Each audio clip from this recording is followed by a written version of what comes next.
officially known as the mayor of Wisconn Valley here in southeastern Wisconsin, Colonel Pete Buck.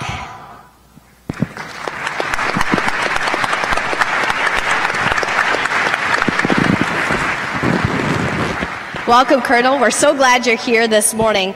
Now, the Colonel, as well as being the mayor here of the Wisconn Science and Technology Park, is also kind of an expert in some of the things that we all saw along the exhibit floor this morning. And we're very excited about what this means to Wisconsin, but you've been working on this project for a considerable amount of time.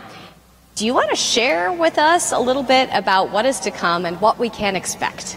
Yes, ma'am. Thank you. And while I talk about it verbally, our guests here in the auditorium can view visually on the holograms on either side. So the Wisconn Valley Science and Technology Park is really a 2,922-acre campus.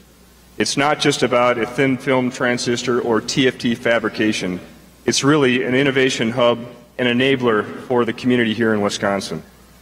If we take a look at the Science and Technology Park as a whole, 2,922 acres, but there's much more to this facility and this campus than TFT.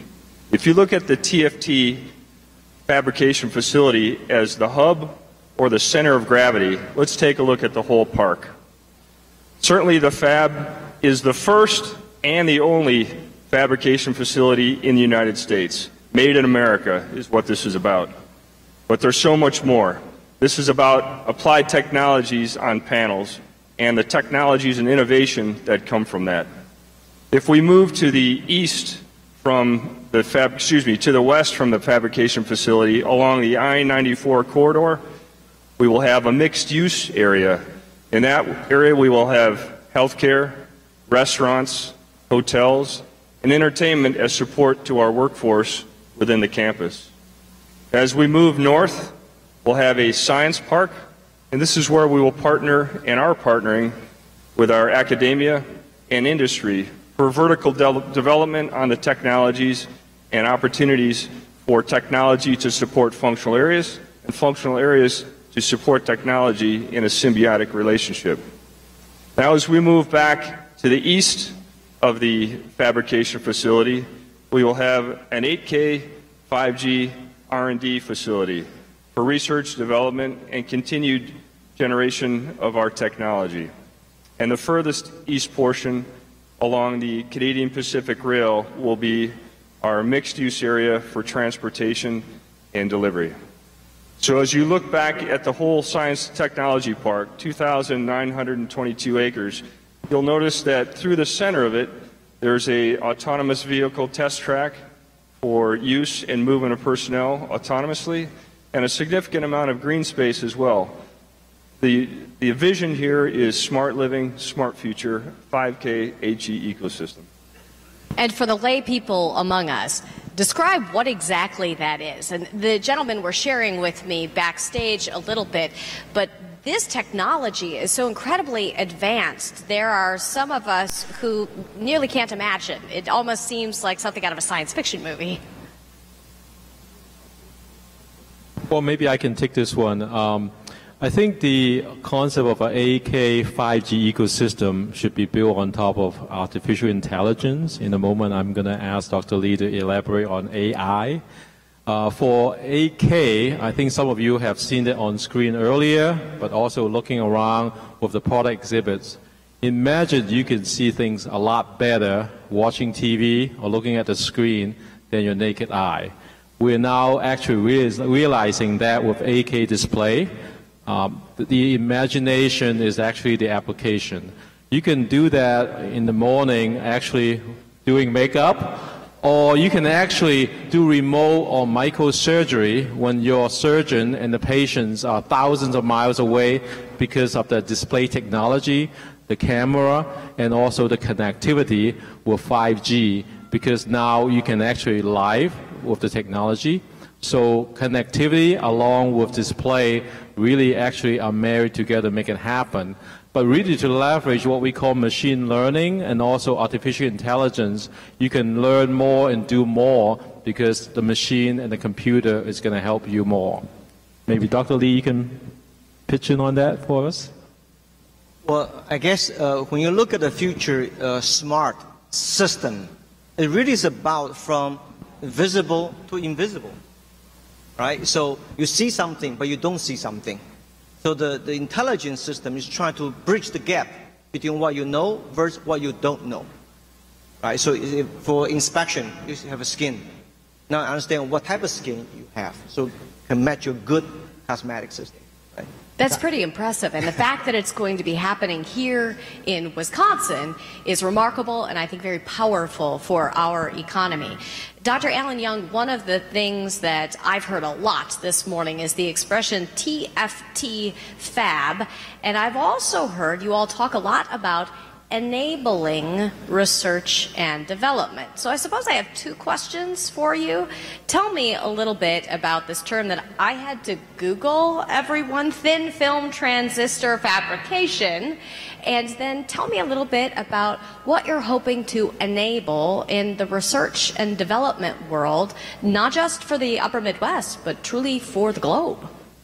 Thank you. I think the idea is that Foxconn is here in Wisconsin not just as an enabler of investment, but also enabler of talent and also enabler of technologies. When we talk about technology, we talk about thin film. We talk about the ability to do scale in a nanometer so that you can actually put semiconductor on glass. You can actually put panel processing in play. So what that means is in the past, you have to go to Asia to do processing, to do design. Now with the only TFT fab in America, we can do our design, our development, our research all here, not only in America, also in the Midwest here in Wisconsin.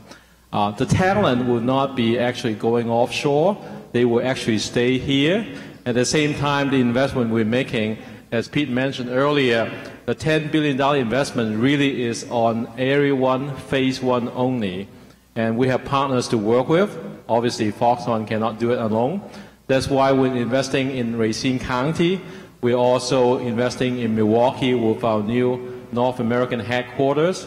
In the near future, we will also be announcing other innovation and development center in other parts of the state. Well, Dr. Young gave us a snapshot, but when we hear that the $10 billion is just for one part of the hopeful future investment over the lifetime of the company, we in Wisconsin obviously get pretty excited. Pete, those are huge plans. What else is a part of your vision? Well, I think if you would like to talk about jobs, that would be fantastic, because jobs are a part of our vision here, and obviously to accomplish what we would like to do, we're committed to the hiring of 13,000 people in Wisconsin, and of that, 3,000 veterans. And as a veteran returning to my state here in Wisconsin, we're looking at veterans closely because this is a group of people that is very mission-oriented, has been service-oriented their whole life, and understands what it's like to be a part of something bigger than themselves. The workforce itself, if I could define that for you, will be approximately 7% knowledge force and 30% basic skill force. And what I think isn't talked about much is that there's also a large segment of employment that will occur because of our supply chain and service support element to this. So that is a tertiary growth based on what we're bringing to the area, and I would say that is magnified on the order of 4 to the numbers that you've just heard here. The other part of this is that we're already partnering with our technical colleges and the UW system to train this force. Well, I think you probably already heard and got a good idea that this is not going to be Foxconn alone here in Wisconn Valley. What other partners do you imagine going forward? We heard a number a few weeks ago about companies outside of just Racine County who were participating in this project. I imagine that you imagine doing more of that in the future, Dr. Young? Yes, absolutely. We are focused on building our science and technology park here in Racine County for Wisconn Valley. We're delighted with the so-called Wisconsin First policy. We're glad that for the first project for $125 million, 27 out of 28 company who won the bid are Wisconsin-based. The new multi-purpose building that we actually let out a few days ago and announced that all 8 companies who are involved in this project have a very strong tie or affiliation with Wisconsin. What we really like to do is to work with higher education, work with technical college, vocational college, and also with K-12 so that we can actually help train the labor force here so that they can be more skilled for future workforces and also have the so-called 4C, critical thinking, communication, collaboration, and also ability to solve problems. We're going to start that here in Racine County and go beyond that. Well, we're very excited about your investments across the state, but you're talking about some very high-tech investments, specifically something that we know that Professor Lee is an expert in, coined the term industrial artificial intelligence. Now, for a lot of us, that seems like robots from sci-fi movies that can be creepy, or it could be robots on shop floors that for some American workers may seem threatening. Can you explain to us, first of all, the difference between AI and industrial AI, and then can you tell us why it's a good thing that we use more AI in manufacturing, particularly advanced manufacturing here in the Midwest? Well, many of us, we know AI, right? Artificial intelligence back in 1955. But industry AI, what we call is a systematic discipline. AI is a cognitive science to create smart software to understand the natural language processing, image processing, robotics. But industrial AI to make industrial system more resilient, more robust, and to some extent also help people to learn, understand invisible world. For example, the machine working, but if the machine has degradation or lack of lubrication or some degradation, what's the impact to quality? Human being cannot see it. Now, the industrial AI system will be able to predict when the machine will degrade, when will impact the quality, how to prevent the failure. That's a zero downtime. Worry-free system, right? So a car driving on the road, if you hit a pothole, the sensor and GPS correlate. Next time when you're driving the same way, the car will alert you, or 1 mile ahead, pothole on the right, be careful. That is called smart industrial AI. I like where you're going with that. Although in Wisconsin we don't have potholes. Which is probably one of the many reasons why you chose this area, probably one of the many reasons why you picked Racine County. And Jonathan, I can't imagine the type of impact this project has already had on Racine County. Why don't you share with us a little bit about what the last year has looked like for your county and what your hopes are for the future? So we are really, really excited about the Foxconn development and what it brings to Racine County. Yes, 13,000 Foxconn jobs, awesome. 11,000 construction jobs, awesome. But if you really look at it from a big vision perspective, this is about a chance to redefine our county with the Foxconn project. It's about improving our healthcare systems. We already had a hospital announce an expansion here in Racine County. It's about improving our school districts, our parks, our museum, basically the quality of life for our Racine County and southeastern residents. And so the last year has brought opportunity, it's brought vision, and we are really, really excited about what the next 4 years bring to Racine County. Now, when you take a look at that huge model campus out on the floor, and you know that that is coming to a neighborhood near you, essentially becoming its own neighborhood, what do you imagine that will do for your residents and, frankly, your tax base and Racine County as a destination for talent in this country? Transformative is probably an understatement. What it's going to bring to Racine County and specifically that region is, again, opportunity for our residents to be lifted up. We worked really hard in Racine County to have this development because we want to see everybody lifted up, whether it's individuals who have had barriers to employment or whether it's individuals who are making $18 and they want to go to $25 or $30, and just what the future holds in technology for Racine County. So this is a huge, huge opportunity, and we are ready. When you found out that the average annual salary was going to be close to $54,000, what was your reaction? How so many people are going to be lifted up by this, how the quality of life for individuals who have had trouble getting employment, and just our partners with Gateway and the trades and our business community, how they're going to be able to have success and be even more sustainable. That's what that means. Congratulations. Thank We're you. so happy for you and all of Wisconsin.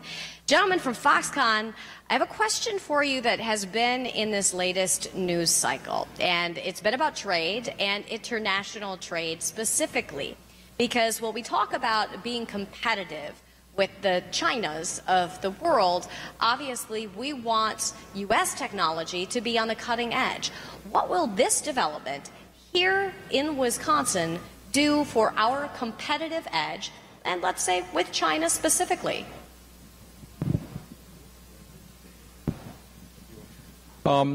We mentioned that this project in Foxconn as an enabler to technology and enabler of talent, but ultimately we want to be the enabler of investment.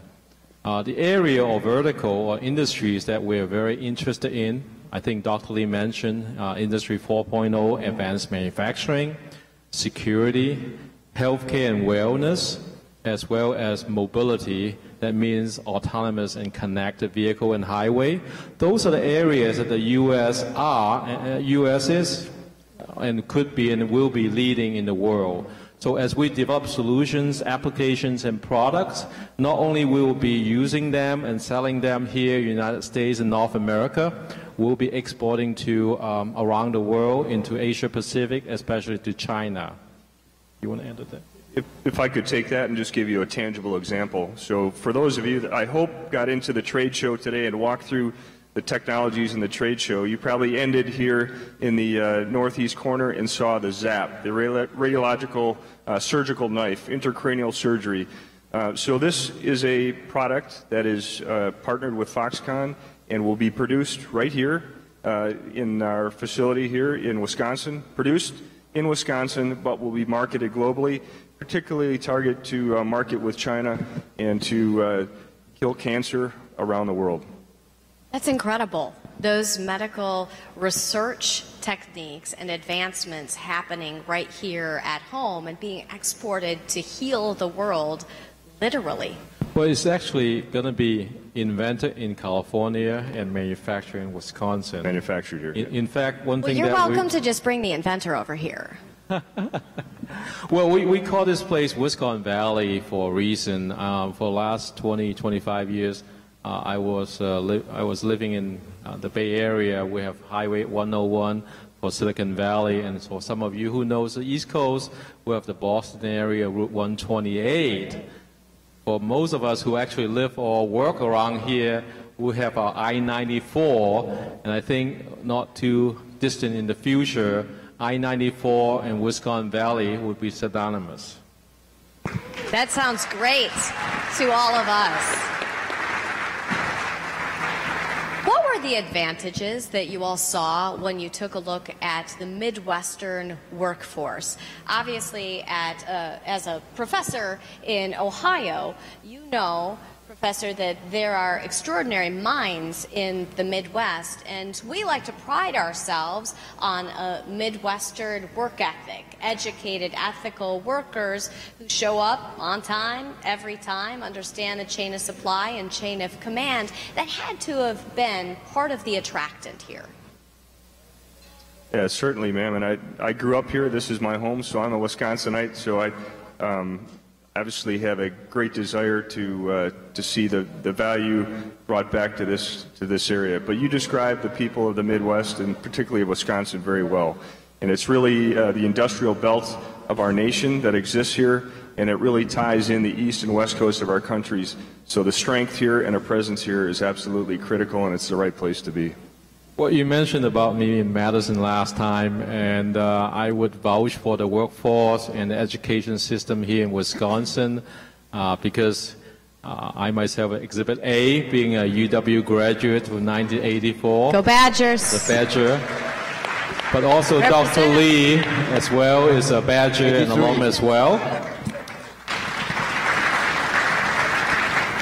And it's quite happy news to our family as well that my son also will be a Badger in a couple months as a freshman in UW-Madison.